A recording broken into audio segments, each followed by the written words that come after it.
Hello hello hello hello hello hello hello hello.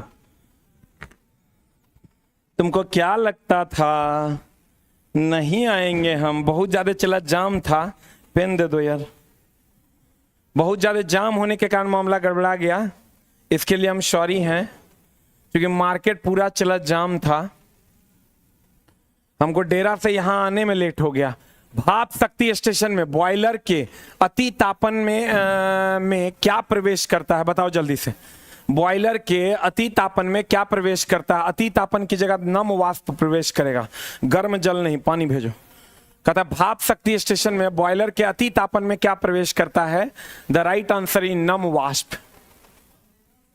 नम वाष्प जो है वो प्रवेश करता है कोई भी बॉयलर में। कहता है कौन से जीवों के विशिष्ट प्रकार की कोशिकाएं होती है? जल्दी बताओ, व्हाट इज द आंसर? कौन जो है जीवों के विशिष्ट प्रकार की कोशिकाएं किसमें होती है? जल्दी से बता दो, आंसर क्या हो जाएगा? बहुकोशिकीय होगा, उसी में विशिष्ट प्रकार की कोशिकाएं होती है। एक कोशिकीय में नहीं होते, एक कोशिकीय में एक ही प्रकार का होता है। अब बहुकोशिकीय होगा तो उसमें विशिष्ट प्रकार की अलग अलग प्रकार की कोशिकाएं होती है। अगला एकदम चला, तुमको थोड़ा एकदम फास्ट करवा देते हैं हम, टेंशन लेने की जरूरत नहीं है, इसलिए कि तुम भी दिवाली मना रहा होगा। वह कौन सा गैस, हम तो नहीं मना रहे हैं, बच्चों के साथ ही मना रहे हैं, वह कौन सा गैस है जो उपचयन प्रक्रिया द्वारा ZnO से को Zn में परिवर्तित कर देगा? जल्दी बता। ZnO को Zn में कौन परिवर्तित कर देगा? ध्यान रखना, ZnO को जब कार्बन मोनोऑक्साइड से अभिक्रिया करवाते हैं तो ये दे देता है Zn प्लस CO2। तो ZnO को Zn में परिवर्तित करता है कार्बन मोनोऑक्साइड। आंसर हो जाएगा C। ZnO को Zn में कौन परिवर्तित करता है दोस्त मेरे? ZnO को Zn में कौन परिवर्तित करता है? Carbon monoxide. Carbon monoxide is the right answer. सबसे अति ज्वलनशील कौन होता है दोस्त मेरे? अति ज्वलनशील होता है हाइड्रोजन। अति ज्वलनशील कौन होता है? हाइड्रोजन। सबसे अधिक प्रदूषण कौन फैलाता है? Carbon dioxide. और कौन जलने में मदद करता है? ऑक्सीजन। अगला, धातु के प्लेट पर पोटेशियम आयोडाइड और स्टार्च लगाने से नीलाभ काला रंग देगा। देख लो कहां है, बताओ जल्दी से आंसर। कहता धातु के प्लेट पर पोटेशियम आयोडाइड और स्टार्च लगाने से क्या होगा? विद्युत चालकता देखने को मिलेगी, क्योंकि ये आयनिक कंपाउंड है। जल्दी लिख, क्योंकि ये आयनिक कंपाउंड है।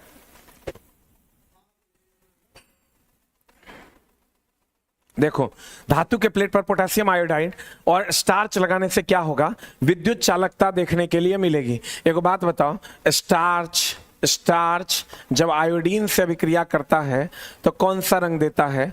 एक ऑप्शन है नीलाभ काला, और दूसरा ऑप्शन है काला। बताओ जल्दी से क्या होगा? नीलाभ काला या काला? कभी भी चला, अगर आप आयनिक कंपाउंड दीजिएगा ना, चालकता प्रदर्शित करेगा। कभी भी आयनिक कंपाउंड दीजिएगा तो चालकता प्रदर्शित करेगा। इसलिए पोटेशियम आयोडाइड को जब देते हैं तो विद्युत चालकता देखने को मिलता है। और ये नीलाभ काला, स्टार्च जब आयोडीन से अभिक्रिया करेगा नीलाभ काला रंग देगा। स्टार्च आयोडीन से अभिक्रिया करेगा तो नीलाभ काला रंग देगा। आप जैसा कोई नहीं है सर। दोस्त मेरे, आज थोड़ा लेट हो गया इसलिए कि रास्ते में बहुत ज्यादा जाम था और एक भी स्टाफ नहीं है। हम अपने से लाइव भी किए हैं।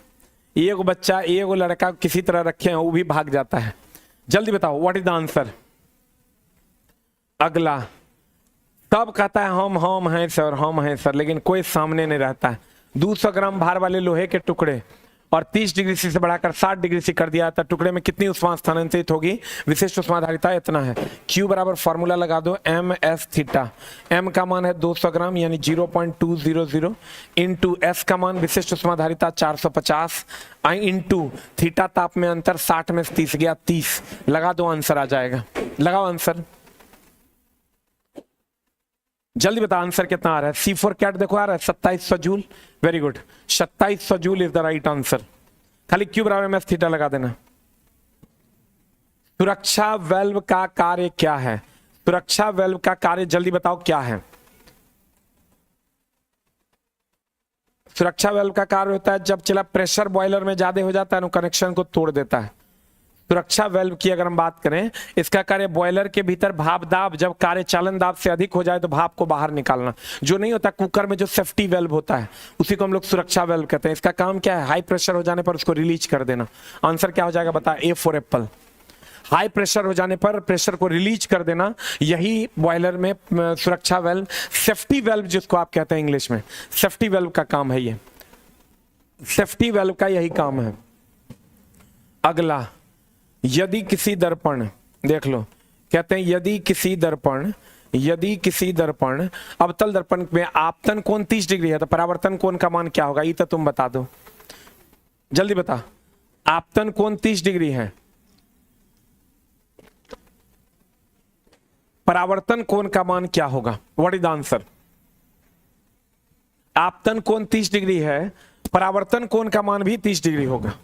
आपतन कोण 30 डिग्री, परावर्तन कोण का मान भी क्या होगा? 30 डिग्री। अच्छा चला यहां पर बताओ, हम एक सवाल आपको देते हैं। हर तरफ बम फूट रहे हैं, तुम्हारे मन में दोस्त मेरे कंटेंट के अलावे कुछ नहीं है, और तब भी अगर भगवान जी कुछ ऐसा कर देते हैं तो हम उनको माफ नहीं करेंगे।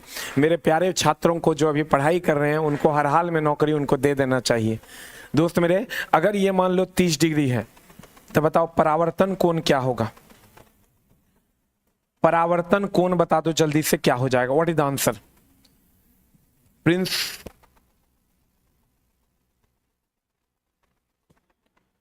परावर्तन कोण बताओ तो जल्दी से क्या होगा? पहला ऑप्शन है तुम्हारा 30 डिग्री, दूसरा ऑप्शन है 60 डिग्री। अब बता दो परावर्तन कोण क्या होगा? What is the answer? आप हैं तो आस है, और कल से चला न्यूमेरिकल स्टार्ट होने वाला है। जल्दी बता 30 की 60, जल्दी बता 30 की 60। कहते यदि किसी अवतल दर्पण पर आपतन कोण का मान 30 डिग्री हो तो परावर्तन कोण का मान क्या होगा? वो तो ठीक है, यहां अगर ये 30 डिग्री है तो परावर्तन कोण कितना? जल्दी बताओ अपने हिसाब से। जब भी आपतन या परावर्तन कोण होता है अभिलंब से होता है। ये 30 होगा तो ये 60 होगा, तो परावर्तन कोण का मान भी 60 होगा। आंसर बता दो जल्दी से, क्या हो जाएगा? 60 इज द राइट आंसर।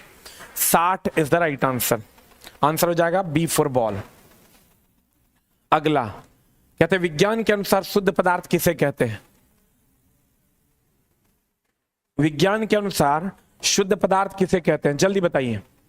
विज्ञान के अनुसार शुद्ध पदार्थ किसे कहा जाता है? वह पदार्थ जो अन्य पदार्थों से मिलकर बना है, वह पदार्थ जिसमें केवल एक ही प्रकार का कण है, वह पदार्थ जिसमें 2 या 2 से अधिक शुद्ध पदार्थ हैं, वह पदार्थ जो बिजली के संचार से इस्तेमाल होता है। बताओ क्या होता है? वह पदार्थ जिसमें केवल एक ही प्रकार का कण होगा उसे शुद्ध पदार्थ कहते हैं। शुद्ध पदार्थ का एग्जाम्पल है तत्व और यौगिक। तत्व और यौगिक ये शुद्ध पदार्थ में आते हैं। जिसमें एक ही पदार्थ का कण, प्रकार का कण होगा उसे हम लोग दोस्त मेरे कहेंगे, क्या कहेंगे? शुद्ध पदार्थ। जिसमें एक ही प्रकार का कण होगा उसे हम लोग कहेंगे शुद्ध पदार्थ। जल्दी से लिख लो, वह जिसमें एक ही प्रकार का कण होगा उसे शुद्ध पदार्थ। अच्छा बताओ समांगी कौन है? एक ऑप्शन तुमको हम देते हैं, समांगी कौन है? समांगी कौन है? जल्दी बता। एक ऑप्शन है तुम्हारा हाइड्रोजन, दूसरा ऑप्शन है ऑक्सीजन, तीसरा ऑप्शन है H2O और चौथा ऑप्शन है 1 और 2 बोथ। जल्दी बता समांगी कौन है? समांगी उसे कहते हैं जिसमें एक ही प्रकार का तत्व होता है। समांगी उसे कहते हैं जिसमें एक ही प्रकार का तत्व होता है। जल्दी बता। मेरी दिवाली अब उस दिन होगी जिस दिन मैं जॉब लूंगा, इसको कहते हैं डेडिकेशन दोस्त मेरे। जल्दी बता। हम तुमको बोले थे कि दिवाली के दिन खड़े रहेंगे तो दिवाली के दिन खड़े हैं, पूरा परिवार छोड़ के। तुमको अपना परिवार मानते हैं इसीलिए तुम्हारे साथ खड़े। बता दो दोस्त मेरे क्या हो जाएगा? 1 और 2, जिसमें एक ही प्रकार का होगा समांगी, जिसमें अलग अलग प्रकार का होगा विषमांगी। बल द्वारा किए गए कार्य का बल द्वारा किए गए कार्य में क्या होता है? बताइए क्या होता है? हाँ जल्दी बताओ। बल द्वारा किए गए कार्य में क्या होता है? What is the answer? दोस्त मेरे, बल द्वारा किए गए कार्य जो होता है वो F और S का गुणनफल होता है। गुणफलिक होता है अर्थात गुणनफल होता है। गुणफलिक होता है अर्थात गुणनफल होता है। F और S का गुणनफल होता है। अच्छा बता दो एकदम सिंपल सा बात, दाब क्या है? दाब क्या है? एक अदिश राशि है कि दूसरा सदिश राशि है? जल्दी बता, दाब क्या है? व्हाट इज दाब? गुणनफलिक होता है एफ और एस। बता, कहते हैं गुरुत्व ठोस पानी से पानी में जाने पर इसकी दिशा जातक क्रिया क्या है? इसका आंसर हो जाएगा दाब एक अदिश राशि है। इसका आंसर बताओ। गुरुत्व ठोस से पानी में जाने पर इसका दिशा जातक क्रिया क्या है?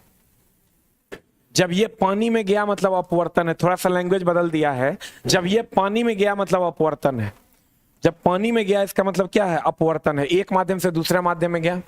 कार्य बता क्या होगा? कार्य का वैज्ञानिक संकल्पना क्या है? What is the answer? कार्य का वैज्ञानिक संकल्पना जो है W बराबर एफ एस कॉस थीटा होता है, यानी एफ एस कॉस थीटा होता है। कार्य की वैज्ञानिक संकल्पना बल और विस्थापन से मिलता है, इसलिए आंसर बल हो जाएगा। जितना उल्टा पुल्टा क्वेश्चन है चला तुम्हारे सामने, इससे ज्यादा उल्टा पुल्टा क्वेश्चन नहीं पूछेगा। कार्य जो है बल और विस्थापन, कार्य बल और विस्थापन की वैज्ञानिक संकल्पना है। W बराबर होता है एफ एस, यानी बल से रिलेटेड। कार्य करने की क्षमता को ऊर्जा कहते हैं, कार्य करने की दर को शक्ति कहते हैं। तो कार्य का संबंध किससे है? बल से है। अगला ये तो बना देगा चलवा हमार। एक वस्तु 10 सेंटीमीटर की फोकस लंबाई वाले उत्तल लेंस, ये उत्तल लेंस है जिसकी फोकस दूरी प्लस 10 सेंटीमीटर है। अब कह रहा है लंबाई वाले उत्तल लेंस से 20 सेंटीमीटर की दूरी पर रखा है, u का मान -20 सेंटीमीटर। तो इसका प्रतिबिंब कितनी दूरी पर बनेगा? v बराबर वाट। अब खट से लगा दो 1/v - 1/u बराबर 1/f। अब खट से लगा दो, आंसर निकाल लो। कितना आ रहा है? 20। सबका वैल्यू रख दो, आंसर आ जाएगा 20 आ रहा है क्या? सबका c आ रहा है मतलब c आएगा 20। किसी किसी का b आ रहा है, कैसे आ रहा है? ये तो गलत बात है। सबका वैल्यू पुट करो, put and get the result. अगला, 1 पाउंड जल के तापक्रम को 1 डिग्री सी बढ़ाने के लिए, 1 पाउंड जल के तापक्रम को 1 डिग्री फ़ारेनहाइट बढ़ाने के लिए ताप की जिस मात्रा की आवश्यकता होती है उसे क्या कहते हैं? ब्रिटिश थर्मल यूनिट कहते हैं। उसको ब्रिटिश थर्मल यूनिट कहते हैं। गुप्त उष्मा अवस्था परिवर्तन के लिए दी गई उष्मा, अवस्था परिवर्तन के लिए दी गई उष्मा, अवस्था परिवर्तन के लिए दी गई उष्मा को गुप्त उष्मा कहते हैं। BTU बोले तो ब्रिटिश थर्मल यूनिट, BTU बोले तो ब्रिटिश थर्मल यूनिट। CHU कुछ नहीं होता है। कैलोरी तो सबको पता है, 1 कैलोरी बराबर 4.2 जूल होता है।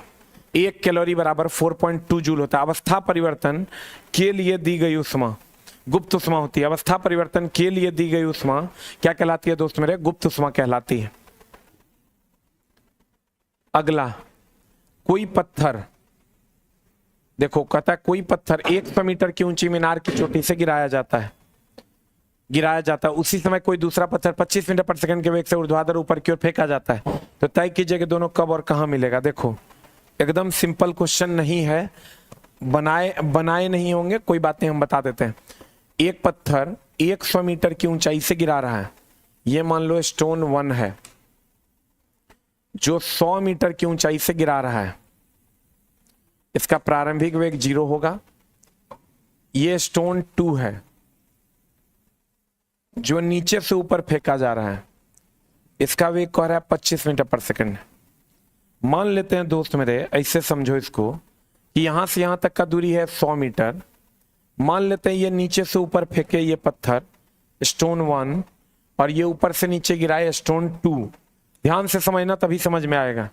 ये स्टोन 2 गिरा दिए, ये स्टोन 2 जो है हम गिरा दिए, बहुत बढ़िया बात। मान लेते हैं दोस्त मेरे कि ये यहां से यहां तक की जो दूरी है x दूरी तक गया, कह रहा है दोनों कब मिलेगा। ये x दूरी पर गया और इधर से ही आया 100 - x, क्योंकि यहां से यहां तक का दूरी है, मीनार की ऊंचाई ये 100 है। मान लेते हैं ये x है और ये ऊपर से नीचे आया 100 - x और यहां पर दोनों मिल गया। अगर हम यहाँ s बराबर ut प्लस हाफ AT² लगाते हैं, s बराबर ut प्लस ऊपर से नीचे आ रहा है प्लस हाफ GT², तो यहाँ से s का मान तो u का मान तो 0 हो जाएगा, चूंकि ऊपर से नीचे गिरा रहे हैं। ये हो जाएगा 100 - x बराबर ये पूरा टर्म जीरो हो जाएगा, हाफ जी टी स्क्वायर, जी का मान हो गया 10 इंटू टी स्क्वायर, यहां से 2 पंचा 10, ये हो जाएगा 100 माइनस एक्स बराबर हाफ 2 पंचा 10 5 टी स्क्वायर। इसका जब निकालते हैं दोस्त मेरे, ये हो जाएगा x बराबर, नीचे से ऊपर जा रहा है, नीचे से ऊपर जा रहा है, ये ऊपर से नीचे आ रहा है, x बराबर u का मान दे दिया 25 मीटर पर सेकेंड, यहाँ पर u का मान दे दिया है 25 मीटर पर सेकेंड, u का मान कितना है 25 मीटर पर सेकेंड। यहाँ से x बराबर निकालते हैं तो ये हो जाएगा ut बोले तो 25t plus half G T square बोले तो 10 का इंटू टी स्क्वायर। अब यहां से तुम देख लो कि ई दोनों को आपस में जोड़ दो, ई दोनों को आपस में जोड़ दोगे तो एक्स एक्स खत्म हो जाएगा, टी में एक समीकरण आ जाएगा, इसको इक्वेशन 1 मान लो, इसको सॉल्व कर दो, x बराबर 25t प्लस 2 पंचा 10 5t स्क्वायर। अब ये दोनों समीकरण 1 और 2 को जोड़ दो, x खत्म हो जाएगा, t का मान निकल जाएगा। अब t का मान लाके किसी एक समीकरण में रख देना तो x का मान निकल जाएगा, t का मान किसी एक समीकरण में निकल देना। देखो कुछ नहीं करना, तुम लोग मैथ बनाता है, इसको और इसको जोड़ दो तो x x कट जाएगा और t का मान निकल जाएगा, और t का मान निकाल के किसी एक में रख दो तो तुमको x का मान निकल जाएगा। स्क्रीनशॉट ले लो जल्दी से, जल्दी से स्क्रीनशॉट ले लो।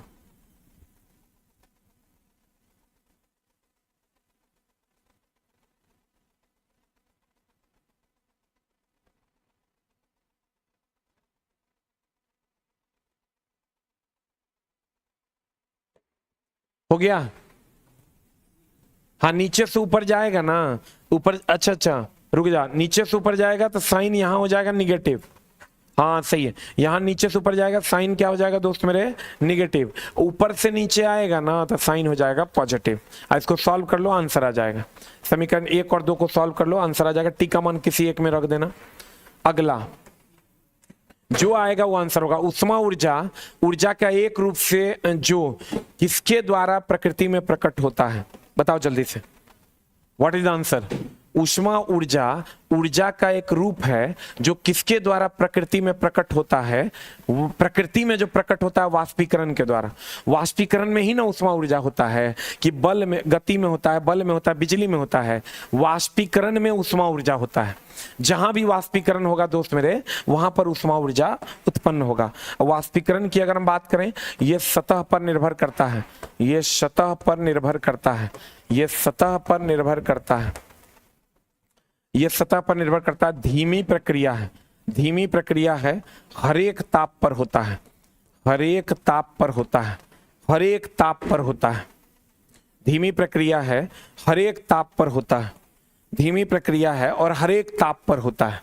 जल्दी लिख, कहते हैं ऊष्मा ऊर्जा का एक रूप है जो किसके द्वारा प्रकृति में प्रकट होता है। तुमको लगेगा दोस्त रिकॉर्डेड है तो देख लो, 10:08 हो रहा है, घड़ी मिला लो। जो बच्चा कहता है दोस्त मेरे जिंदगी में आज तक सिर्फ एक ही काम किए हैं और वो है अपनी ईमानदारी से अपना काम करना, जल्दी बता दो व्हाट इज द आंसर। अगला कहते हैं 1 ग्राम पर सेंटीमीटर के घनत्व वाला और 50 ग्राम के किसी पदार्थ का आयतन 20 सेंटीमीटर क्यूब है, तो पदार्थ तैरेगा या डूबेगा। अब देखो 1 ग्राम पर सेंटीमीटर क्यूब का घनत्व है, अब 50 ग्राम किसी पदार्थ का आयतन इतना है, तो बताओ इतना का घनत्व होता है, 1 ग्राम पर सेंटीमीटर का घनत्व होता है और 50 ग्राम के किसी पदार्थ का आयतन इतना होता है, तो पदार्थ तैरेगा या डूबेगा, पदार्थ तैरेगा या डूबेगा, जल्दी बताओ। ये दोस्त मेरे इतना कम घनत्व है, 1 ग्राम पर सेंटीमीटर क्यूब, ऐसे ही लग रहा है डूब जाएगा। 1 ग्राम पर सेंटीमीटर क्यूब कितना कम घनत्व है, तो ऐसे ही डूब जाएगा। कम घनत्व में कोई भी पदार्थ जल्दी से डूब जाएगा, अधिक घनत्व में तैरेगा। निम्नलिखित में से कौन सा पदार्थ शुद्ध है, बताओ कौन है, क्या होगा आंसर? शुद्ध पदार्थ उसे कहते हैं जकर सूत्र होता है, शुद्ध पदार्थ उसे कहते हैं जकर सूत्र होता है। बताओ क्या कर सूत्र है, जल्दी बता।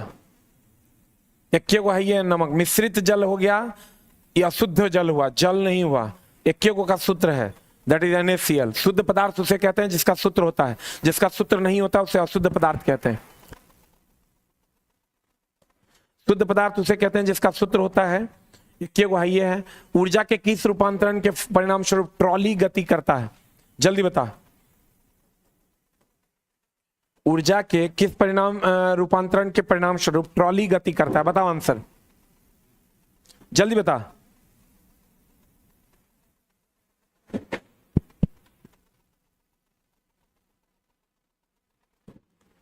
जल्दी बता। ऊर्जा के किस रूपांतरण के परिणाम स्वरूप ट्रॉली गति करता है? विभव का मतलब यहां दोस्त मेरे विभव ऊर्जा, विभव ऊर्जा मतलब चला इसका उसके अंदर की ऊर्जा है, विभव ऊर्जा को गतिज ऊर्जा में कन्वर्ट करता है। विभव ऊर्जा मतलब उसकी आंतरिक ऊर्जा को गतिज ऊर्जा में कन्वर्ट करता है। अगर बियरिंग कह देगा, अगर बियरिंग कह देगा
हेलो, पिछला क्वेश्चन का आंसर दोस्त सी नंबर होगा।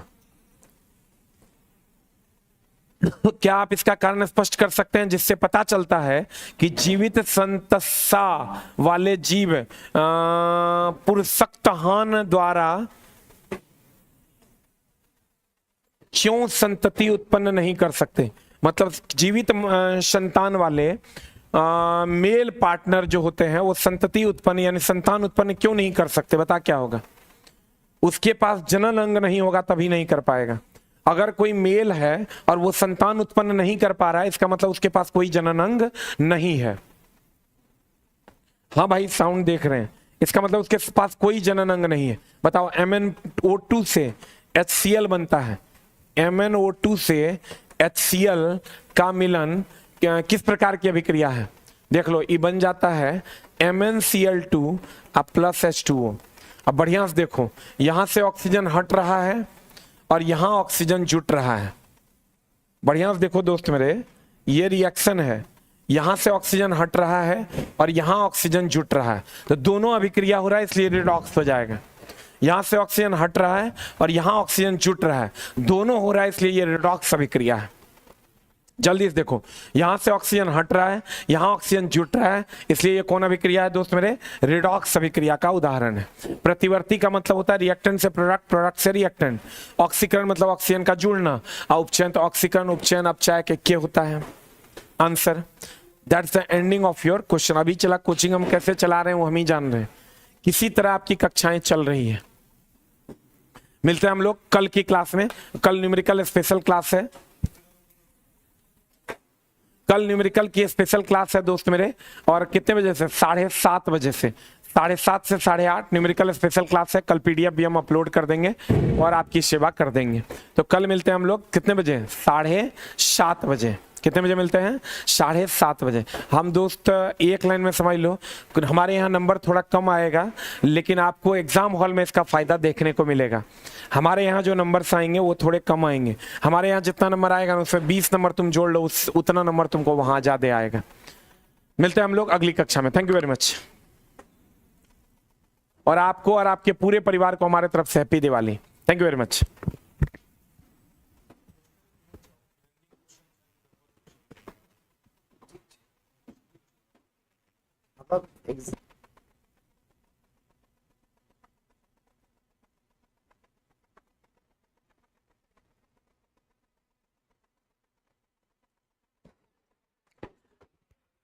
क्वेश्चन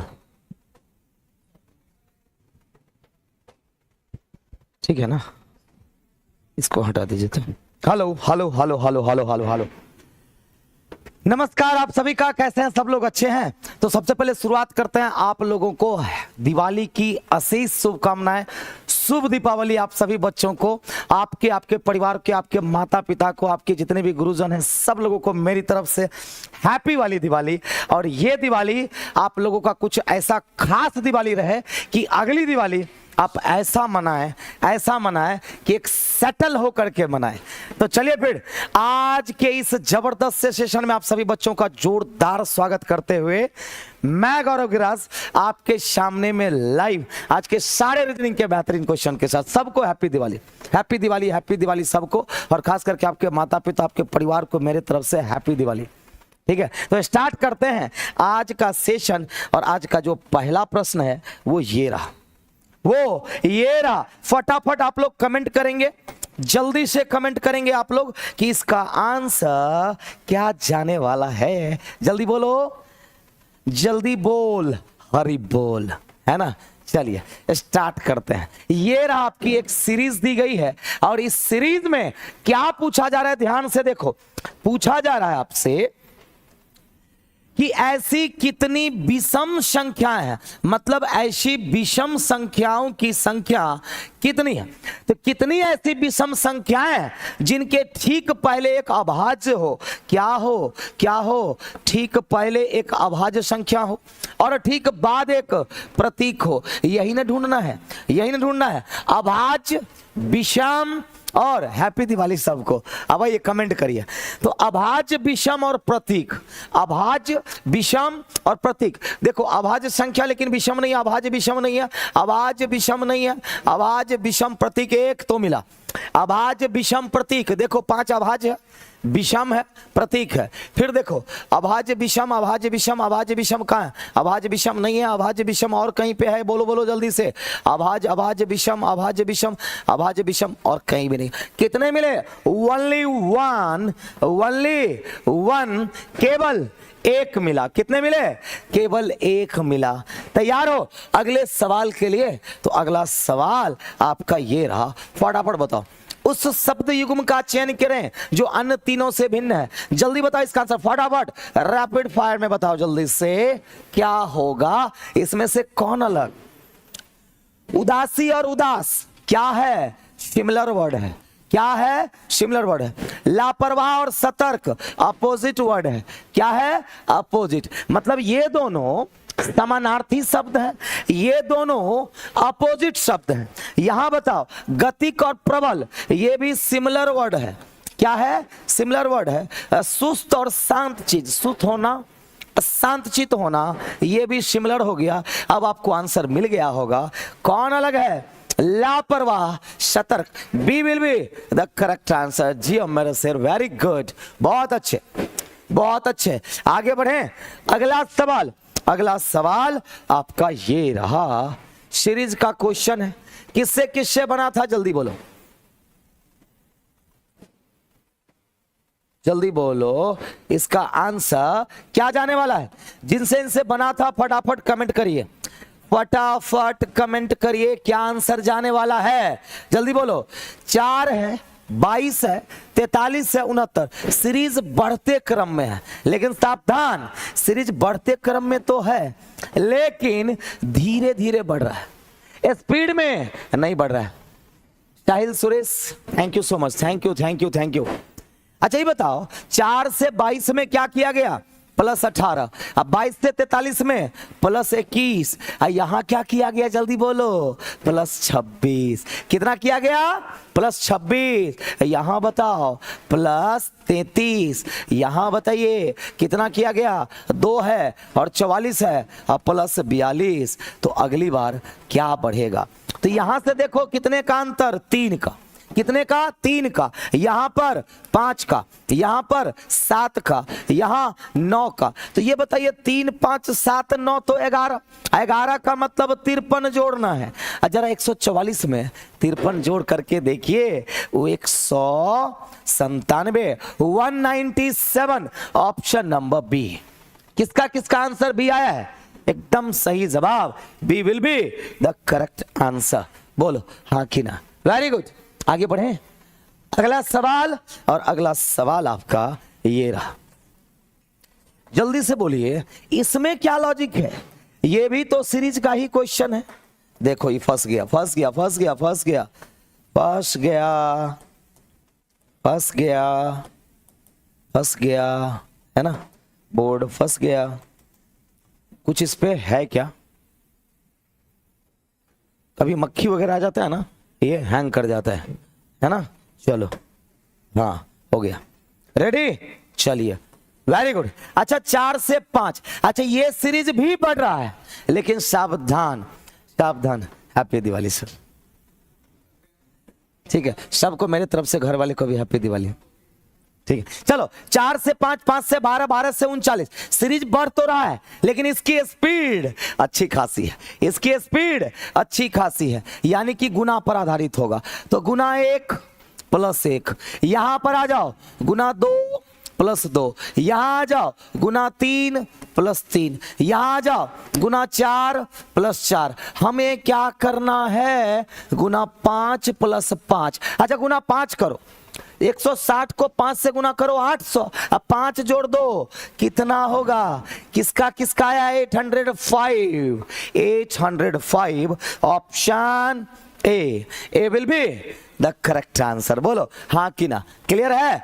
आगे बढ़े, आगे बढ़े, अगला सवाल आपका ये रहा, जल्दी से बोलिए, क्या आंसर जाने वाला है? जल्दी बोल, हरी बोल। कह रहा है इनको अंग्रेजी शब्दकोश के आधार पर सजाना है। ये बताओ, एलिगेंट, अच्छा ई के बाद एल है, एम है, एल है, एल है, एल है, तो ई तो 5 में यानी कि लास्ट में चला जाएगा, तो 2 कहां चला जाएगा? लास्ट में, मतलब ये आंसर नहीं होगा। अब एल सब में है, तो एल के बाद ई है, एल के बाद ए है, ए है, ई है, तो पहले ए वाला दोनों अरेंज्ड होगा, लेकिन ए के बाद बी है, तो सबसे पहले क्या उठेगा? सबसे पहले उठेगा 3, फिर क्या उठेगा दूसरे नंबर पे? ए पी, फिर ए एस, मतलब कि 4। अब इस दोनों में पहले कौन? तो ई के बाद जी है, ई के बाद पी है, तो तीसरे नंबर पे ये उठेगा, चौथे नंबर पे ये, तो तीसरे नंबर पे कौन? 1, और चौथे नंबर पे कौन? 5। आपका आंसर तैयार है, आपका आंसर तैयार है, बोलो बोलो जल्दी से, क्या होगा?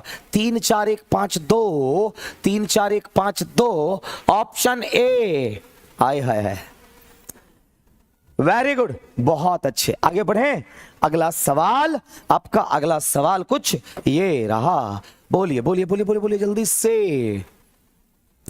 कथन है, कथन है, और इसके नीचे 2 तर्क दिए गए, थोड़ा सा छोटा करना पड़ेगा, नहीं तो नहीं दिखेगा। अच्छा चलो ना एक बार कथन पहले पढ़ लेते हैं, फिर निष्कर्ष को पढ़ लेंगे, क्योंकि क्वेश्चन थोड़ा बड़ा है, क्वेश्चन थोड़ा बड़ा है। तो कथन को पहले पढ़, कह रहा समान वर्ग फुट क्षेत्रफल वाले सभी अपार्टमेंट की तुलना में, जैसे मान लो कि अपार्टमेंट वगैरह बनता है ना, तो सब कोई 700 स्क्वायर फीट का बनता है, कोई 850 का बनता है, कोई 1100 स्क्वायर फीट का, कोई 900। कह रहा समान वर्ग फुट क्षेत्रफल वाले अपार्टमेंटों की तुलना में अधिकांश, अधिकांश मतलब ज्यादातर, अधिक ऊंची अपार्टमेंट इमारतों में 6ठी मंजिल से ऊपर के अपार्टमेंटों का किराया अधिक होता है।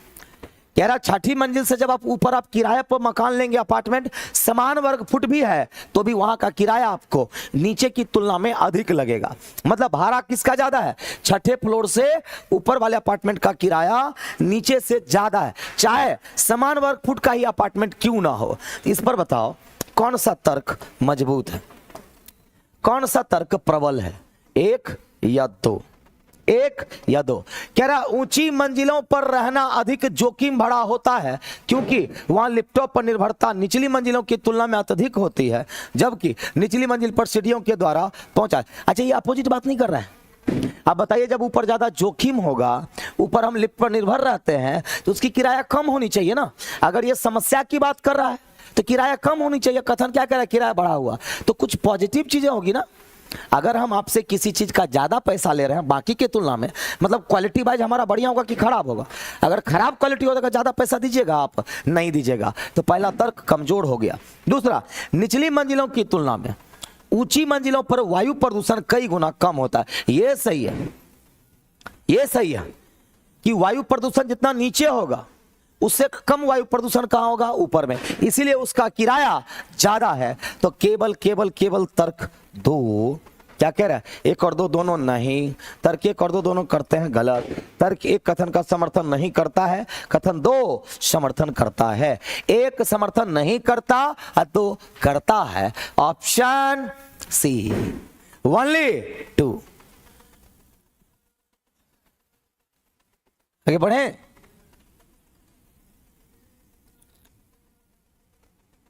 आगे बढ़े, अगला सवाल ये रहा। इसको कैसे बनाते हैं?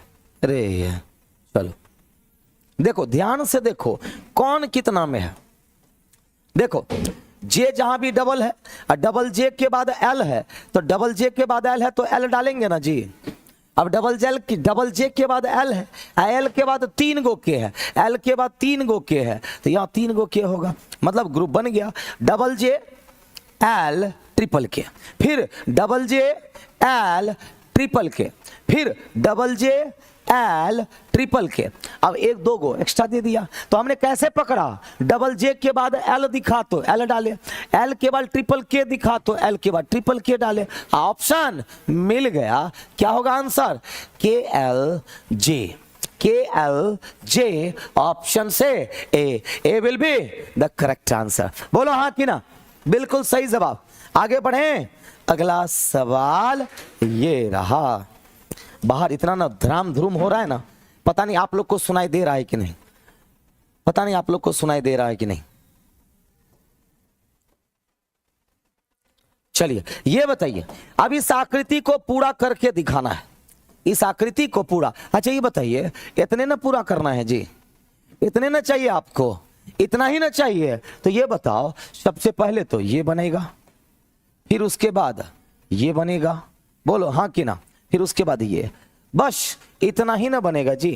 एगो लाइन ऐसे बनेगा, इतना ही ना चाहिए, इतना ही ना चाहिए। कहाँ दिख रहा है? डी में। ये कभी बनेगा नहीं, ये कभी बनेगा नहीं, यहां पर कभी बनेगा नहीं। ऑप्शन फिगर नंबर डी बिल्कुल सही। सर हमारे यहां तो सर दुखने लगा है, अरे यहां भी पूरा भराम भरूम हो रहा है, क्या बताएं। मैं जोर से बोल रहा हूं ताकि आप लोग को दिक्कत ना हो सुनने में। आवाज क्लियर आ रही है ना? कमेंट करो, आवाज क्लियर आ रही है ना? चलो आगे बढ़ते हैं। अगला सवाल। बम का आवाज नहीं ना आ रहा है जी? बोलो तो हेलो। बम का आवाज नहीं ना आ रहा है? चलो देखो, कह रहा है सही निष्कर्ष का चयन करें। कौन से निष्कर्ष का? कौन से निष्कर्ष का चयन करें? सही निष्कर्ष का चयन करिए। बताओ जल्दी से। आपको भी श्रीकांत कुमार जी, यस सर। बम का आवाज नहीं ना आ रहा है? नो सर जी। ठीक, सैनेजर की यही खासियत, ये सिर्फ इतने दूर का ही आवाज कैच करेगा, जस्ट बाहर का आवाज कैच नहीं करता है। चलो इसमें बताओ जल्दी से कौन सही है। अच्छा डी से ए कह रहा है, अच्छा डी से ए, डी से ए, डी से ए, डी से ए। अच्छा डी से उल्टा चल रहे हैं, सिंबल पलट जाएगा, सिंबल पलट जाएगा। वैल्यू ग्रेटर की है, पहला ही सही हो गया। ले बाकी क्यों जाए, बाकी क्यों जाए, पहला ही सही हो गया। ओके ओके, बहुत ज्यादा नहीं आ रहा है,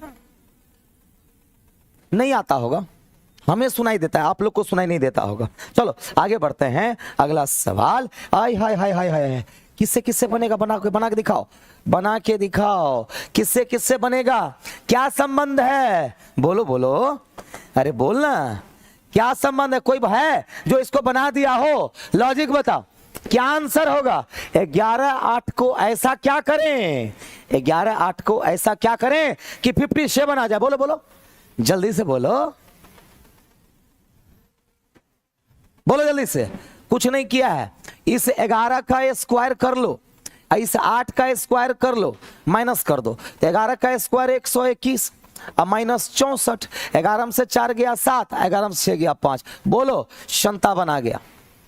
उसी तरह से 12 का स्क्वायर और 9 का स्क्वायर, तो 12 का स्क्वायर 144 होता है। 81 घटा दीजिए, 63 आ जाएगा।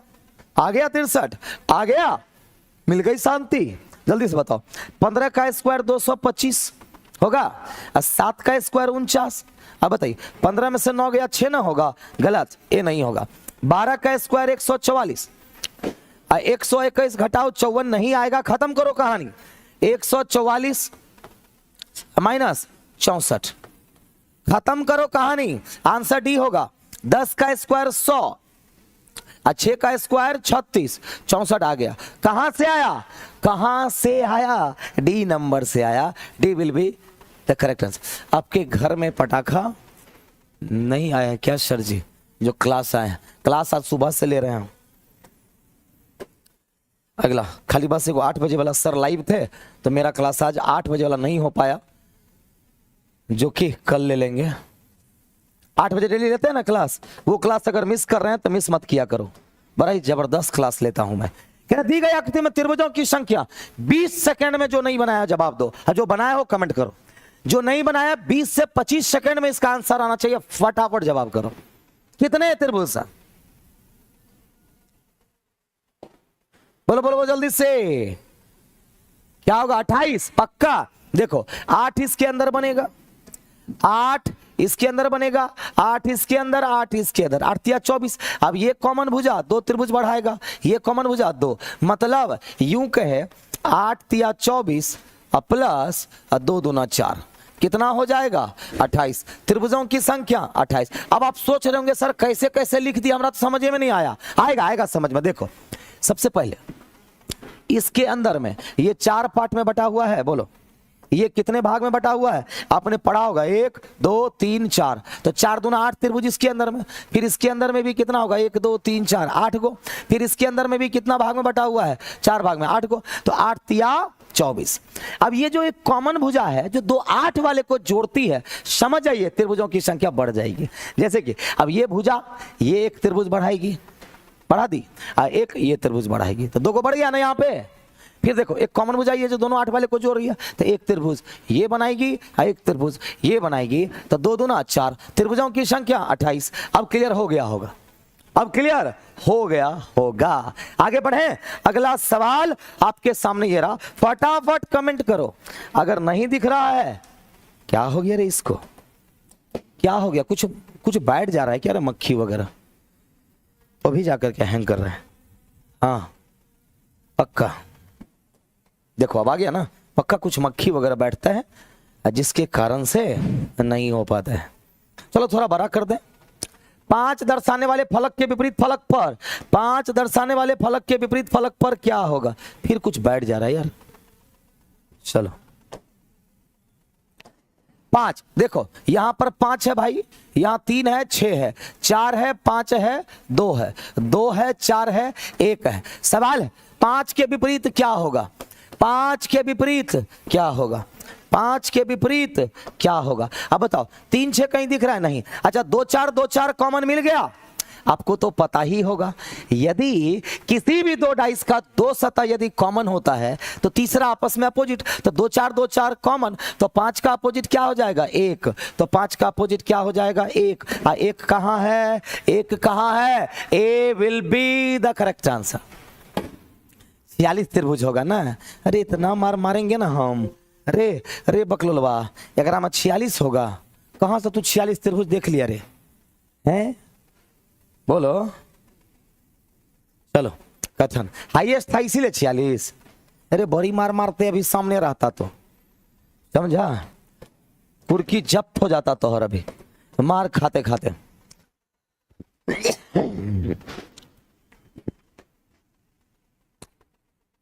चलो कह रहा निबंध लेखन एक कला है, कह रहा है कि निबंध लेखन एक कला है। क्या कह रहा है? तो निबंध लेखन एक कला है। एक अच्छा निबंध लिखने में सक्षम होने के लिए विषय की समझ के साथ साथ भाषा पर पकड़ होनी भी आवश्यक है। कह रहा निबंध लेखन एक कला है, अच्छा निबंध लिखने के लिए सक्षम होने के लिए विषय की समझ के साथ साथ भाषा पर पकड़ होनी आवश्यक है। अब इस पर बताइए कौन सा निष्कर्ष होगा? धारणा, विषय पर पूर्ण निपुणता के बिना निबंध नहीं लिखा जा सकता है। बोलो जल्दी से कौन आंसर होगा? गलत, गलत। वो अच्छे निबंध लिखने की बात कर रहा है। अगर आप अच्छे निबंध लिखना चाहते हैं तो भाषा पर पकड़ होनी चाहिए। आइए कह रहा है विषय पर पूर्ण निपुणता के बिना निबंध नहीं लिखा जा सकता। निबंध लिखा जाएगा, अच्छा निबंध नहीं लिखा जाएगा, पहला गलत हो गया। दूसरा, भाषा पर अच्छी पकड़ वाला कोई भी व्यक्ति अच्छा निबंध लिख सकता है। ये बताओ अच्छा ये बताओ, खाली भाषा पर पकड़ होगा, अब विषय का ज्ञान नहीं होगा तो होगा कभी भी? बोलो जल्दी से, बोलो जल्दी से, होगा तो क्या हो जाएगा आंसर? दोनों में से कोई भी नहीं। ना तो एक जो दो किया है ना, बड़ी मार खाएगा, बड़ी मार खाएगा, अरे बड़ी मार खाएगा। समझ में आई बात? दोनों गलत होगा। एक बात बताइए, क्या कह रहा है? अच्छा निबंध लिखने के लिए विषय पर तो पकड़ होनी ही चाहिए, साथ साथ भाषा पर। अगर किसी के पास खाली भाषा अच्छा है तो बढ़िया निबंध लिख देगा? कभी नहीं। तो यानी कि दूसरा भी इसीलिए गलत होगा। दूसरा को अगर आप दूसरा को सही किए हैं तो गलत कर दिए हैं। नन होगा, बोथ रॉन्ग होगा, बिल्कुल सही जवाब। आगे बढ़ो जवानों। अगला सवाल ये रहा, फटाफट कमेंट करो क्या आंसर जाएगा, फटाफट कमेंट करो जल्दी से जल्दी से जल्दी से। कह रहा है सभी हरे लाल हैं, सभी हरे क्या हो गए? लाल हो गए। कुछ लाल क्या हो गए? भूरे। बोलो हाँ कि ना? सभी हरे लाल, कुछ लाल भूरे और सभी ग्रे भूरे। अब क्या करोगे? सभी ग्रे भूरे कह दिया तो कोई बात नहीं, ये भूरा हो गया और ये ग्रे हो जाएगा, सभी ग्रे भूरे। अब बन गया ना? अब बन गया। चलो जल्दी से बताइए आंसर क्या जाएगा। पहला, कुछ ग्रे हरे हैं। अच्छा ग्रे अलग है, हरा अलग है, मारो गोली।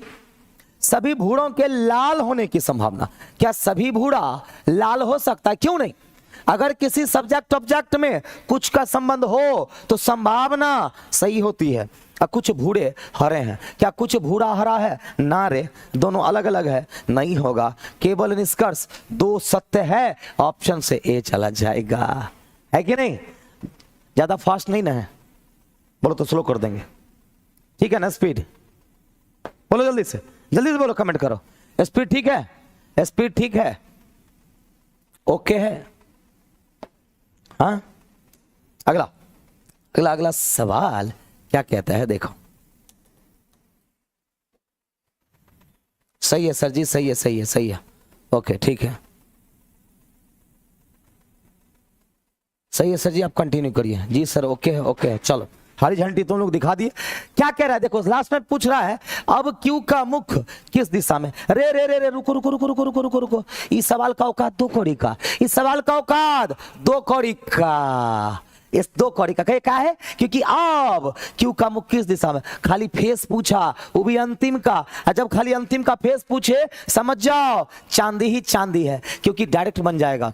क्यू एक बिंदु से चलना शुरू करता है और किधर? दक्षिण। शुरुआत में उसका मुख किधर है? दक्षिण दिशा में। 42 मिनट चलता है, फिर वहां से वह दाएं मुड़ता है, फिर पुनः दाएं मुड़ता है और फिर बाएं मुड़ता है और 10 किलोमीटर। तो देखो एक दाएं एक बाएं कट जाएगा, बचेगा क्या? एक दाएं। अब आप ही बताओ, दक्षिण से कोई दाएं मुड़ जाए तो फेस किधर हो जाएगा? दक्षिण से दाएं मुड़ जाए फेस पश्चिम की तरफ।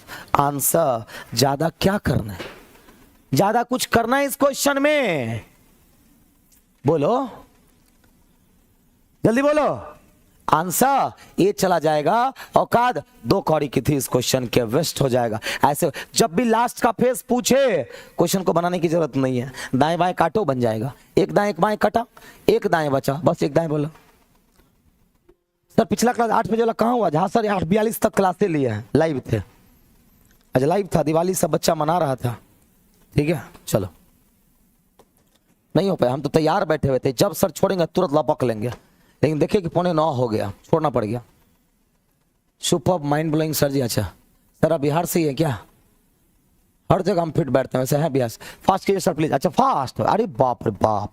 मनोज सपना का पति है, मनोज सपना का पति है, मनोज सपना का पति है, तो ये पत्नी हो जाएगी। मनोज सपना का पति है, जिसकी माता नीलम है। अच्छा जिसकी किसके लिए? सेकंड पर्सन सपना के लिए। सपना की माता का नाम क्या है? नीलम। क्या नाम है? नीलम। नीलम का पोता आदित्य है, जो नीलम का पोता आदित्य है, जो शेफाली का भाई है, जो शेफाली का भाई। शेफाली विजय की पुत्री है। अब बताओ शेफाली विजय की, मतलब विजय तब इसका भाई ना होगा जी? काहे भाई होगा? क्योंकि साफ साफ लिखा है नीलम का पोता आदित्य है। नीलम का पोता आदित्य, नीलम का पोता आदित्य है, जो शेफाली का भाई है। जो शेफाली का भाई है। जो साफ साफ लिख दिया, जो शेफाली का भाई है। देखो, नीलम का पोता आदित्य, पोता मतलब बेटे का बेटा, जो शेफाली का भाई है। शेफाली विजय की पुत्री है, जो मनोज की पत्नी का भाई है। जो मनोज की पत्नी का भाई है। थोड़ा इधर जाना पड़ेगा। जो मनोज की पत्नी का, जगह नहीं बचा रहे इधर। जो मतलब किसके लिए, बोलो जल्दी से। थोड़ा यहां कर दें, और जगह चाहिए, और जगह चाहिए। देखो, इसको हटा दें, चलिए। हाँ, तो ये बताइए भाई साहब, जो किसके लिए? जो किसके लिए? विजय के लिए। मतलब विजय मनोज की पत्नी का भाई है। विजय मनोज की पत्नी का भाई है। विजय कौन? मनोज की पत्नी का भाई है। मनोज की पत्नी, ठीक तो है। विजय मनोज की पत्नी। फालतू लेन दे दिया। सपना शेफाली से किस प्रकार संबंधित है? आंसर तो इतने से आ जाएगा।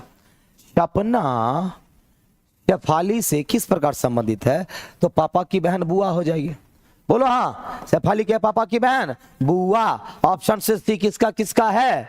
कुछ था इस क्वेश्चन में, इतना में ही बन जाएगा। हाँ बिल्कुल।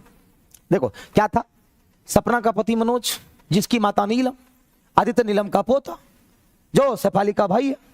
शेफाली विजय की पुत्री है, या शेफाली के पिता विजय है। विजय मनोज की पत्नी का भाई है। हो गया। आगे बढ़े, अगला अगला अगला अगला अगला। ABCDFG एक साथ मिलकर, ABCDFG एक साथ मिलकर खरीदे गए एक वीडियो गेम को खेलना चाहते हैं।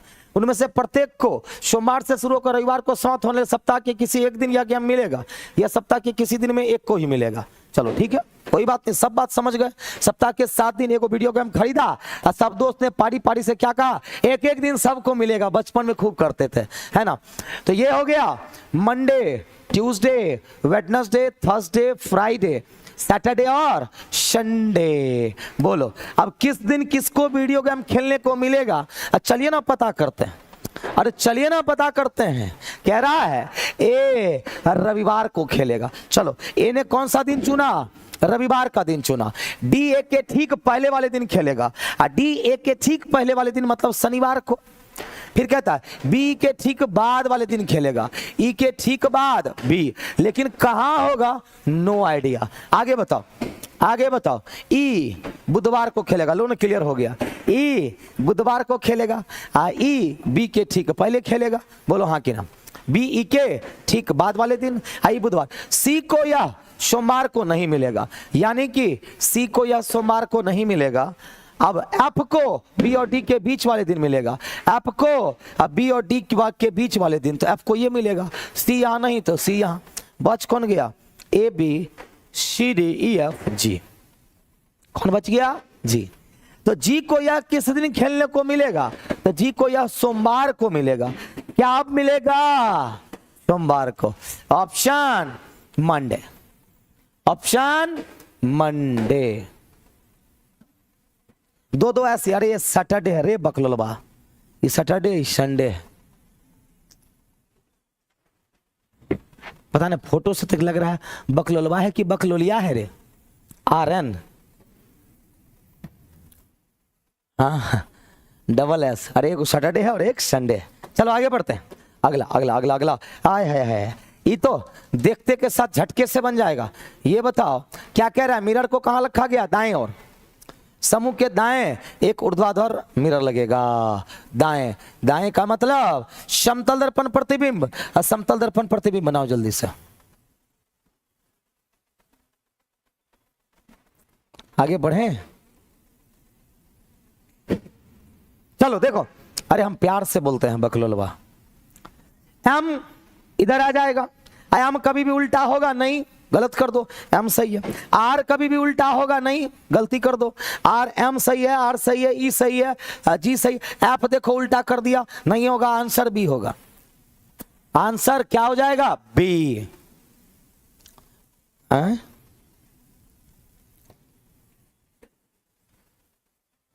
चलो आगे बढ़े। चलो अगला अगला अगला सवाल। अगला सवाल आपका ये रहा, फटाफट ध्यान दो। अरे रे रे रे रे, ये किसी से बना था जी? बोलो बोलो बोलो जल्दी से। जब तक हम लिखते हैं तब तक बना दोगे? जब तक हम लिखेंगे तब तक बना दोगे? तो ये रहा 9, ये रहा 3, ये रहा 7, ये रहा 5, बीच में 48 कैसे? जल्दी से दिमाग लगाओ, इन चारों से 48 कैसे? फटाफट दिमाग लगाओ। लो मैं साइड हो गया। यहां पर 7 है, 6 है, 9 है, 3 है, 33 है। जल्दी से दिमाग लगाओ, सबसे 33 कैसे? तो यहां 8 है, यहां 5 है, यहां 6 है, यहां 7 है, तो यहां पे क्या होगा? जल्दी से पता करो क्या होगा। फटाफट कमेंट करो जल्दी से, क्या किया गया है रे? बोलो बोलो बोलो। देखो 9 गुना 7, 9 और 7 को गुना किया 63, अब 5 गुना 3 15, घटा दीजिए 48 आ गया। सेम ईयर 6 गुना 9 54, माइनस 7 21, कितना हो जाएगा? 33 आ गया। सेम ईयर 8 गुना 6 48, अब 5 गुना 7 35, कितना हो जाएगा? 13, मतलब बीच में 13 आ जाएगा। आया था 13, 13 कहां पर? Option C. 13 कहां पे? ऑप्शन सी में, ऑप्शन सी में। आगे बढ़े तो अगला सवाल आपका ये रहा। बताइए बताइए यहां पर आंसर क्या जाएगा फटाफट। देखो अच्छा ये बताओ, पहला लेटर वी से टी -2 हुआ कि नहीं हुआ? कहिएगा हाँ सर। फिर -2 हुआ कि नहीं हुआ? तो हम भी -2 कर देंगे तो पी ना हो जाएगा, अब फिर -2 तो हो ही गया। फिर देखो 16 14 12 तो 10 हो जाएगा, 8 है ही ऑलरेडी। फिर देखो 18 16 14 तो 12 और 10 हो ही गया। अब बताओ 3 दूना 6 1, अच्छा 3 + 4 7, 7 + 4 11, 11 + 4 15, अब 15 + 4 19, यानी कि हमें पूरा का पूरा सीरीज मिल गया। क्या? PJL 15। PJL 15 कहां है? PJL 15 कहां कहां कहां? Option number D. Very good, option number D. आगे पढ़ो, अगला सवाल ये रहा। ये भी बड़ा आसान है। कह रहा है ऊपर जो दी गई संख्याएं हैं, ऊपर दी गई संख्याओं के सभी अंकों को आरोही क्रम में बाएं से दाएं और व्यवस्थित किया जाए तो मूल संख्या की तुलना में कितने अंकों की स्थिति अपरिवर्तित रहेगी? तो देखो 1 2 3 4 5 6 7 8 9, बढ़ते क्रम में आरोही क्रम में बाएं से दाएं कितने की स्थिति बदल गई? तो 4 बदल गया, 1 7 5 9 3 6 2 8, कितना? 1। कितने? 1 सिर्फ है कौन? 8। तो क्या हो जाएगा आंसर? डी 1। किसका? 8 का। 8 का स्थान नहीं बदला, 8 का स्थान नहीं बदला। आगे बढ़ते हैं, अगला सवाल आपका ये रहा। 10 जनवरी 2006 को सप्ताह का कौन सा दिन है? इसको बनाने में आपको मुश्किल से 25 सेकंड लगना चाहिए। अब देखो 25 सेकंड में कैसे बनेगा। 7 से भाग दिए शेषफल कितना? 3। जनवरी का कोड 0, 6 में 7 से भाग दिए शेषफल 6, 6 साल में लीप ईयर 1, और 2000 का कोड कितना? 6 हो गया। अब देखो 6 1 7 खत्म, 6 1 7 खत्म, कितना बच गया? 2, और 2 का मतलब मंगलवार। अब देखो जनवरी का महीना है लेकिन लीप ईयर नहीं है, तो मंगलवार का मंगलवार ही होगा। ट्यूसडे जो बनाया है वो कमेंट कर रहा है, ये जो बनाया है वो सारे लोग कमेंट कर रहे हैं। Very good. आगे बढ़े, अगला सवाल आपका ये रहा। जल्दी बोलो क्या आंसर जाने वाला है? फटाफट कमेंट करो। रैंकिंग का सवाल खोज रहे थे, लो आ गया। रैंकिंग का सवाल खोज रहे थे ना, आ गया आ गया। कोई तो थे जो रैंकिंग का सवाल खोज रहे थे। देखो एक रेस में भाग लेने वाले कुछ व्यक्तियों में संदीप शीर्ष से 17 में और नीचे से 15वें स्थान पर है। तो रेस में कितने व्यक्तियों ने, मतलब कुल पूछ रहा है।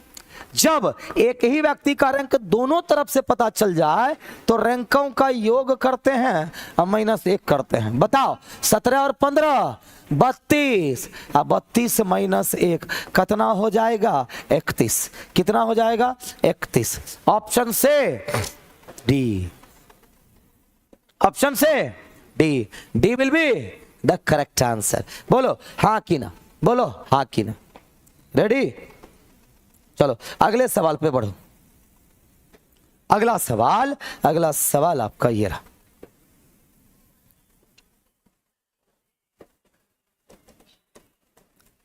कह रहा है ABCDEFGH एक वर्गाकार मेज के चारों ओर मेज के केंद्र की ओर मुंह करके बैठे हैं। उनमें से कुछ लोग कोना पर बैठा है, जबकि कुछ भुजाओं के ठीक मध्य में बैठे हैं। हो गया। उसके बाद आपका क्वेश्चन स्टार्ट। मान लो ये रहा वर्गाकार मेज जिसके चारों ओर 8 लोग बैठे हुए हैं, कुछ लोग कोना पर और कुछ लोग भुजा के मध्य में, सबका मुख केंद्र की ओर, सबका मुख केंद्र की तरफ। रेडी, तैयार हो? बताओ पहला लाइन क्या कह रहा है? पहला लाइन क्या कह रहा है? कह रहा है कि ए किसी एक कोने पर तथा ई और एफ के ठीक बगल में बैठा है। ए किसी कोने पर तथा ई तथा एफ के मध्य में। लेकिन एक कंफ्यूजन है कि कहां ई होगा और कहां एफ होगा। एक सेकंड,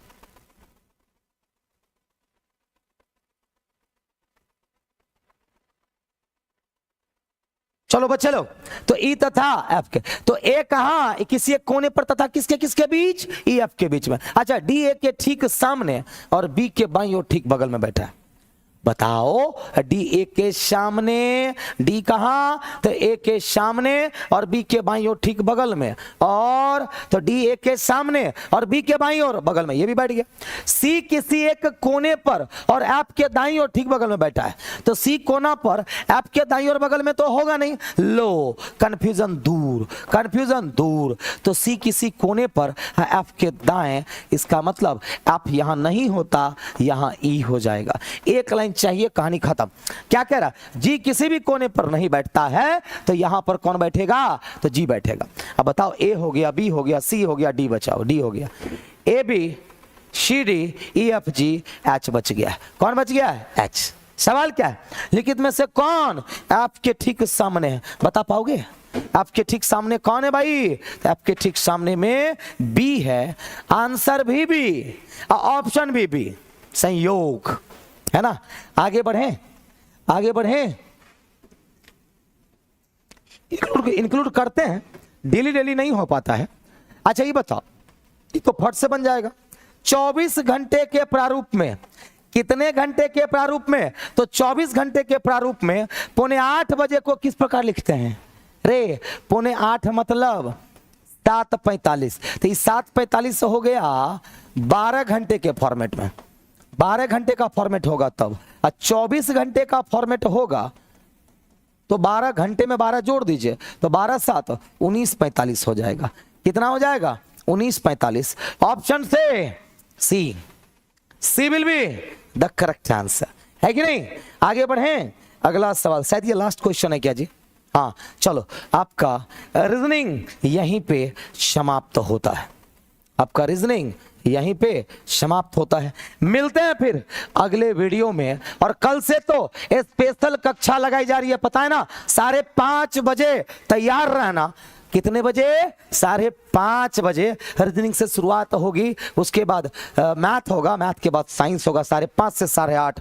कल जो 8 बजे वाली जो हमारी कक्षा थी वो शिफ्ट हो जाएगी 10 दिन 10 स्पेशल कक्षा में, जो कि 5:30 बजे से होगा। तो आज के लिए सभी बच्चों को बहुत बहुत धन्यवाद जुड़ने के लिए। आज दिवाली के दिन भी आप लोग पढ़ाई कर रहे हैं, ये काबिले तारीफ है। रियली सच मानो, जितना भी आपकी तारीफ की जाए, आप सारे बच्चे जो लाइव हो, काबिले तारीफ हो आप लोग। रियली में सैल्यूट है आप लोगों को कि चलो, हम लोग तो खैर सुबह से क्लास ले रहे हैं, और आप लोगों ने भी जो जज्बा दिखाया है, और इस दिवाली के समय में सारे बच्चे भी एंजॉय कर रहे हैं, और आप अपनी एक रिस्पॉन्सिबिलिटी के साथ अभी क्लास करने के लिए बैठे हैं। तो रियली में दिल गार्डन गार्डन हो गया दोस्त। Love you all, love you. ठीक है, मजा आ गया आप लोग के साथ जुड़ करके। सभी को बहुत बहुत धन्यवाद। हैप्पी दिवाली आपको और आपके पूरे परिवार को हमारी तरफ से, हमारी टीम की तरफ से बहुत बहुत हैप्पी दिवाली। और भगवान करे इस बार आपका बेड़ा पार हो जाए, और बेड़ा पार के साथ साथ रेलवे आर्या पार। बहुत बहुत धन्यवाद। Good night, love you, happy Diwali सबको, bye bye.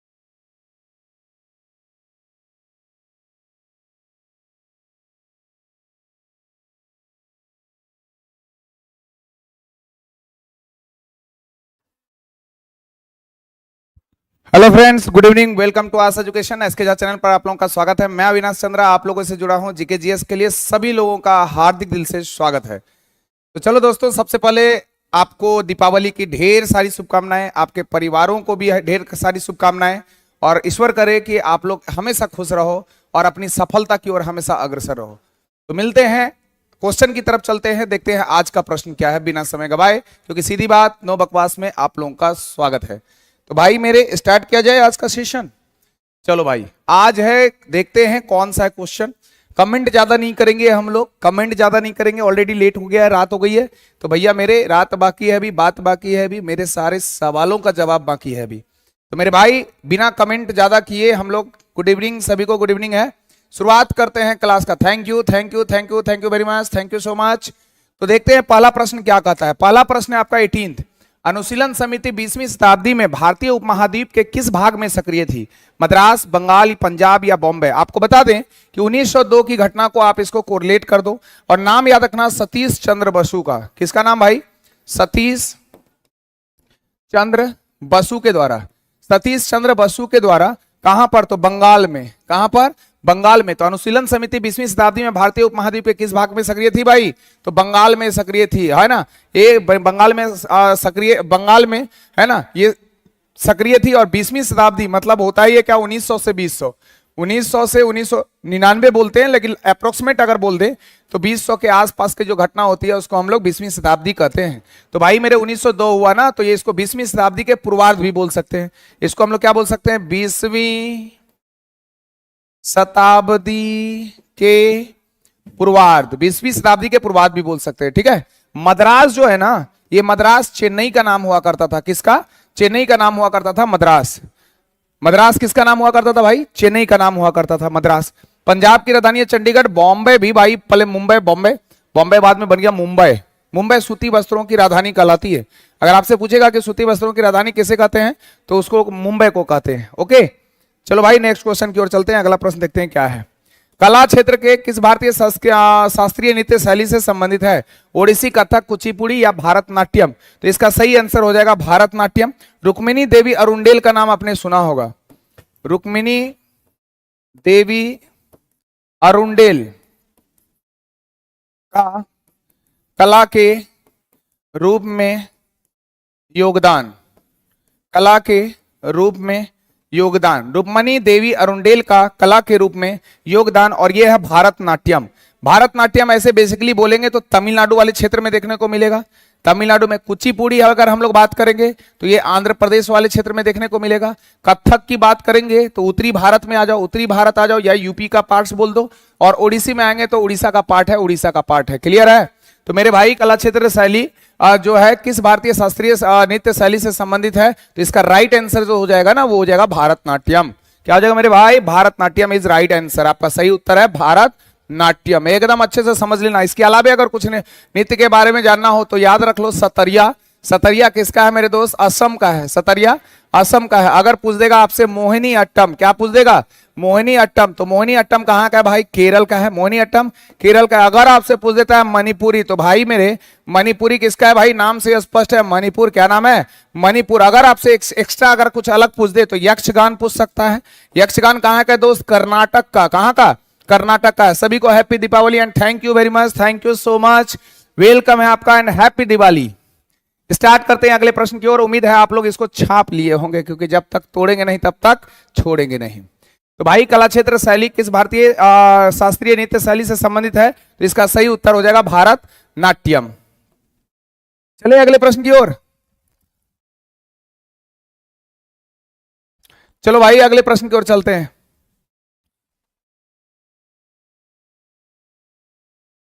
Okay okay okay, comment करेंगे सभी लोग, कमेंट करेंगे मेरे भाई। चलो भाई फटाफट फिर से बोल दूं। ओडिसी कहाँ का? उड़ीसा का। कथक कहाँ का? उत्तरी भारत या यूपी का। कुचिपुड़ी कहाँ का? आंध्र प्रदेश। भारतनाट्यम कहाँ का? तमिलनाडु का। सतरिया कहाँ का भाई? असम का। मोहिनी अट्टम केरल का। मणिपुरी कहाँ का? मणिपुर का। और यक्षगान कहाँ का? कर्नाटक का। यक्षगान कर्नाटक का। ठीक है, ठीक है ना? चलो भाई, कोई दिक्कत? जल्दी से बताओ, आगे बढ़े।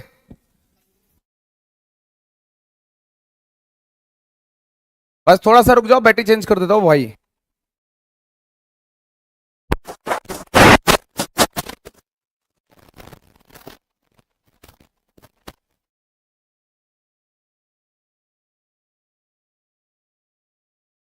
चलो मेरे भाई आगे बढ़ते हैं नेक्स्ट क्वेश्चन की तरफ, क्या बोलते हो? अगला प्रश्न देखते हैं क्या है। किसे वर्ष 2024 का संगीत कला निधि पुरस्कार दिया गया है, आपको बताना है। एम एस राव को, पीजे अग्रवाल को, टीएम कृष्ण को या एल के महेश्वरी को? क्वेश्चन नंबर 30 का आंसर करेंगे भैया। इन दिनों फेमस रहे हैं कौन?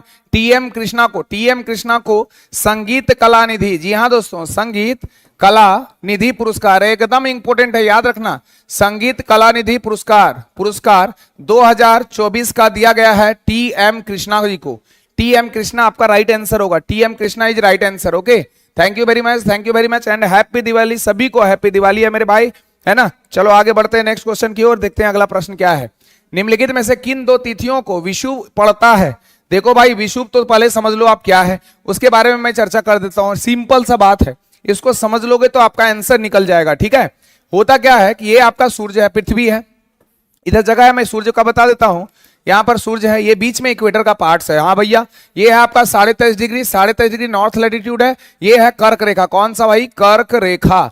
जबकि इसे हम लोग बोलते हैं विषुवत रेखा, या इसी को हम लोग बोलते हैं भूमध्य रेखा। ये कितना डिग्री अक्षांश पे है भैया? 0 डिग्री। और ये है 23.5 डिग्री साउथ दक्षिण गोलार्ध में, जिसे हम लोग बोलते हैं मकर रेखा। क्या बोलते हैं दोस्त? मकर रेखा के नाम से जानते हैं, मकर रेखा के नाम से जानते हैं। ओके, अब यहां जो सूर्य का प्रकाश पड़ेगा सीधा कि नहीं? हाँ सर, सीधा पड़ेगा। और यहाँ आपका 90 डिग्री नॉर्थ पोल है कि नहीं? Yes sir, north 90 degree south pole है कि नहीं भाई? है। अब मेरे को ये बताओ कि जैसे जैसे सूर्य का मूवमेंट इधर होगा तो टेम्परेचर भी तो फ्लक्चुएट करेगा ना दोस्त। तो जब सूर्य ऊपर की ओर, यानी यहां पर महीना मान लो मार्च का महीना है। कौन सा महीना? मार्च का महीना। 3 महीना जोड़ दो, अप्रैल मई जून। जून में कर्क रेखा के एकदम सीधा होता है। जून में उत्तरी गोलार्ध में दिन बड़ा होगा, रात छोटा होगा मेरे भाई। जून के बाद फिर तीन उंगली गिन लो, 3 महीना। जून के बाद जुलाई, अगस्त, सितंबर। तो सितंबर में फिर यहां आ जाएगा ना, बोलो हाँ। तो सितंबर और मार्च में क्या? बीचों बीच। सितंबर और मार्च में बीचों बीच आ गया आंसर। आंसर आ गया। फिर सितंबर के बाद 3 महीना, अक्टूबर, नवंबर, दिसंबर। दिसंबर में कहां पर? मकर रेखा के पास सीधा पड़ गया, यानी यहां दिन बड़ा और रात छोटा। दिसंबर के महीने में दक्षिणी गोलार्ध में दिन बड़ा और रात छोटा। अगर दिन बड़ा है तो उत्तरी गोलार्ध में दिन क्या होगा? छोटा, और रात क्या होगा? बड़ा। समझ में आई इस? तो मार्च और सितंबर को दिन और रात दोनों में क्या होगा भाई? बराबर। उसी को कहते हैं हम लोग विषुव। क्या बोलते हैं भाई? विषुव। इक्विनॉक्स, जब दिन और रात दोनों गोलार्ध में क्या हो? दिन और रात दोनों गोलार्ध में जब बराबर हो ना, उसी को हम लोग कहते हैं इक्विनॉक्स। तो भैया कब कब आया? मार्च सितंबर। जून सितंबर हटा दो, मार्च जून हटा दो, मार्च सितंबर मार दो, सितंबर दिसंबर हटा दो। आपको बिना डेट का भी आप आंसर मार दोगे, बोलेगा हाँ वाह भाई वाह, सर तो बड़ा सुंदर बताए, मतलब डेट का याद करने का लोचा ही नहीं है। 21 मार्च और 23 सितंबर आपका आंसर हो जाएगा। फिर से बता दूं कि मार्च और सितंबर में दोनों गोलार्ध में दिन और रात बड़ा। जून के महीना में, कौन सा महीना? तो जून के महीना में उत्तरी गोलार्ध में दिन क्या होगा? बड़ा, रात क्या होगा? छोटा। और जून के महीना में दक्षिणी गोलार्ध में दिन क्या होगा? छोटा, और रात क्या होगा? बड़ा।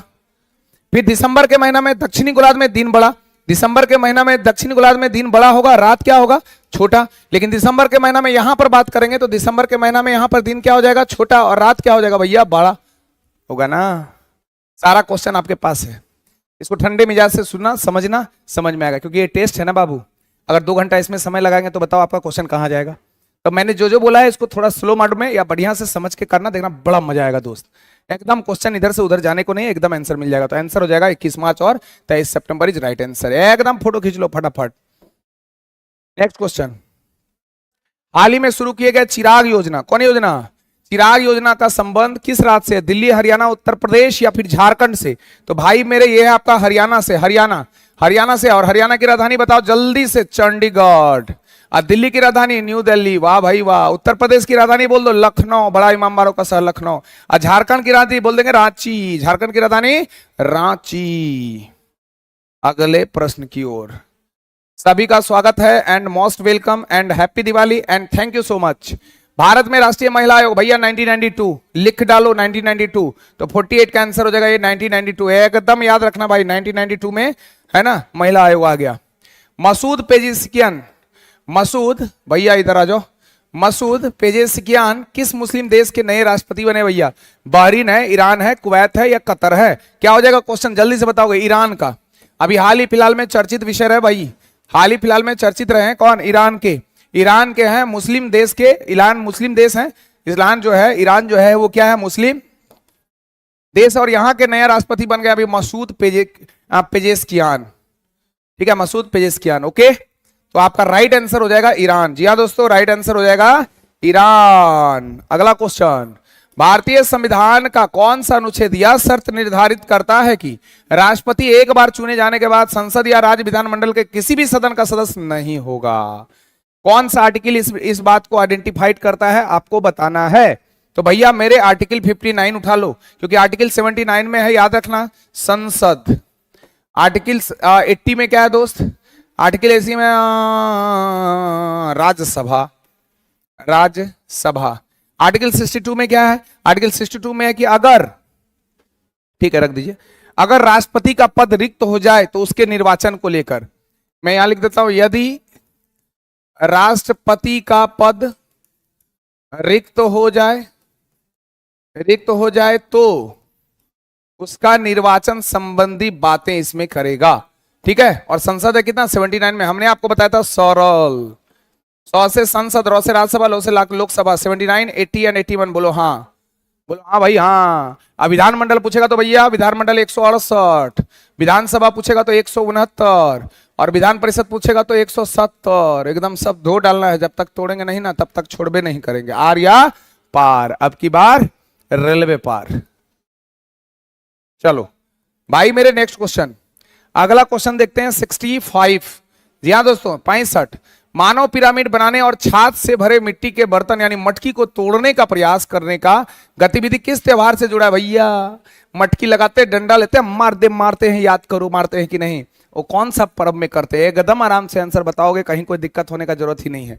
होली में भी करते हैं, ठीक है, होली में भी करते हैं, और जन्माष्टमी में भी करते हैं। होली और जन्माष्टमी में करते हैं। मानव पिरामिड बनाने और छाछ से भरे मिट्टी के बर्तन को तोड़ने का प्रयास करने की गतिविधि होली से भी जुड़ा हुआ रहता है और जन्माष्टमी से भी जुड़ा हुआ रहता है। इसका फाइनल आंसर होगा जन्माष्टमी। हिंदू त्योहार से संबंधित है, ये हिंदू त्योहार से ये संबंधित है, ठीक है। जन्माष्टमी आपका सही आंसर होगा। अगला प्रश्न आपके सामने, भारत में पिन कोड यानी पोस्टल इंडेक्स कोड, यहां से भी क्वेश्चन आ सकता है भैया। पिन का मतलब क्या हो गया? तो पिन का मतलब हो गया postal index code. Postal index code है ना, कब शुरू किया गया? 1949, 1969, 1972 या 1963? What is the answer? जल्दी से आंसर बताएंगे भैया मेरे। 1972, यस एब्सोल्युटली करेक्ट। आपका आंसर होगा 1972, राइट आंसर है। तो बिना समय गवाए आप लोगों का है ना आज का सेशन हमने कर दिया खत्म, और उम्मीद करता हूं ईश्वर करे कि ये दीपावली का मौसम आपके लिए खुशी का मौसम लेकर आए, और आने वाली महापर्व बिहार का जो है छठ पूजा, उसमें भी आप लोग खुशपूर्वक उसको मनाना, और ईश्वर से दुआ करना कि आप लोग अच्छे से पढ़कर इस बार सफलता की ओर आगे बढ़ना। तो हम लोग आप लोगों के साथ हैं, हमारी पूरी टीम आस एजुकेशन एसके जज सर की टीम आप लोगों के साथ है, क्योंकि जब तक तोड़ेंगे नहीं तब तक छोड़ेंगे नहीं। और फिर से अगेन आपको हैप्पी दीपावली। मिलते हैं अगले क्लास में पूरे जोश जुनून के साथ, तब तक के लिए जय हिंद, जय Bharat. Thank you very much.